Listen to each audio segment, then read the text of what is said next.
Alors, rappel de tout ce qu'on a fait dans ce chapitre calcul littéral, séparément tous les éléments qu'il faut revoir un par un. Bien sûr, il faut maîtriser les choses simples pour pouvoir faire après les plus difficiles.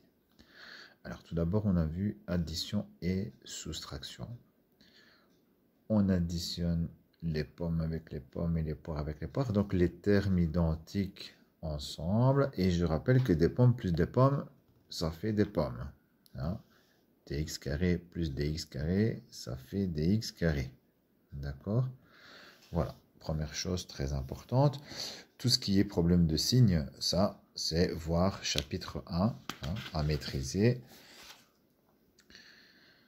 Deuxième chose dans ce chapitre très importante qu'il faut souvent répéter, malheureusement en distanciel c'est plus compliqué, donc j'insiste, hein, un moins devant une parenthèse, au moment où j'enlève la parenthèse, fait changer tous les signes de la parenthèse. Voilà, si vous voulez des exemples après, j'en donnerai, mais ici c'est un rappel général. Hein. Voilà, donc pour l'addition, attention, n'oubliez pas, hein, je vous donnerai des exercices la fois prochaine, mais les additions et les soustractions, les additions servaient à calculer des périmètres. Et donc, n'oubliez pas les formules de périmètre. La première page du test, ce seront des formules de périmètre et d'air. Voilà pour la première partie, pour le premier bloc que je vous avais donné. On arrive à la page 7. Les multiplications. Bon, la multiplication, hein, comme j'ai dit la fois passée, c'est pas vraiment une opération, c'est remettre les choses dans l'ordre. Mais attention, j'ai l'impression que tout le monde n'avait pas bien maîtrisé cette page, surtout cette partie-ci. Hein, ici, mes feuilles ne sont pas complétées, mais j'avais dit... Quand on voit 2a carré b cube, on doit penser que c'est 2 fois a fois b fois b fois b. On va le réutiliser par après. Et là, ce n'était pas toujours maîtrisé. Même chose pour les signes. Là, les règles des signes, c'est voir chapitre 1. Hein, on en a parlé suffisamment. Et en principe, c'est maîtrisé. Alors, les calculs d'air. Bon, on a fait quelques feuilles sur les calculs d'air, mais la seule chose moi qui m'intéresse, c'est l'aire du rectangle à maîtriser. Attention ici, ces petits exercices de la page 10, hein, où on mélange addition et multiplication. Il y a déjà aussi des mélanges de signes, etc. Donc ça, c'est la première étape pour tout le monde. Quand on a vu le premier addition et multiplication, bien garder cette feuille-ci, ça c'est déjà une première chose. Hein. Voilà les formules d'air. Hein. Donc, ce sont les mêmes figures que, si vous regardez bien, ce sont les mêmes figures que dans le premier bloc. Hein. Dans le premier bloc, c'était périmètre. Ici, c'est formule d'air. Bien sûr, votre test, je choisirai une figure. Et ce n'est pas forcément une de ces figures-là. Ça peut être n'importe quelle figure. Hein. Je prends une figure et je vous dis, donnez-moi le périmètre et l'air de cette figure.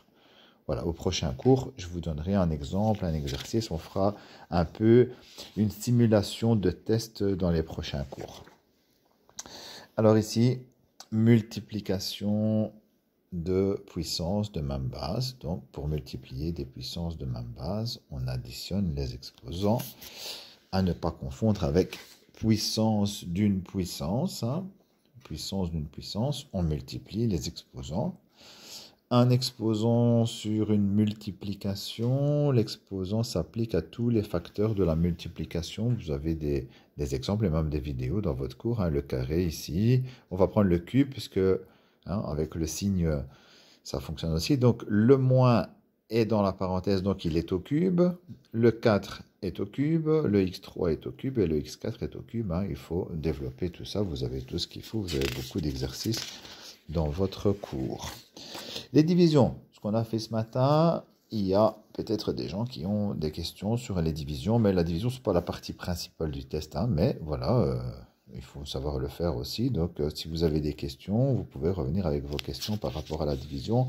Essayez de cibler un exercice et une question bien précise, et alors je peux vous expliquer dans les détails. Voilà, on a terminé aujourd'hui par la distributivité. Je pense que la distributivité, c'est ce qui pose le moins de problèmes en général. Hein. Donc, simple distributivité et double distributivité. Il faut absolument maîtriser tout ça pour mercredi prochain, parce que mercredi et jeudi, je ne recommence pas cette matière. on doit faire déjà une simulation de test, hein, donc on doit être prêt. Et deuxièmement, il reste encore la partie des produits remarquables à voir, même si ce n'est pas la partie la plus importante. Hein, la partie la plus importante, elle est vue, les bases sont vues et vous avez jusqu'ici assez pour avoir 50%. Mais les produits remarquables, on va devoir les utiliser dans le prochain module de PFQ. Donc voilà, il y a encore des choses à faire. Il faut venir mercredi prochain, préparer comme si vous alliez au test. Voilà, je pense que j'ai rien oublié. Donc ici aussi, hein, dans la distributivité, il y a des calculs d'air, hein, des figures qui pourraient se retrouver dans votre test. Voilà, j'ai essayé de résumer ça le plus possible. Si vous avez des questions, n'hésitez pas.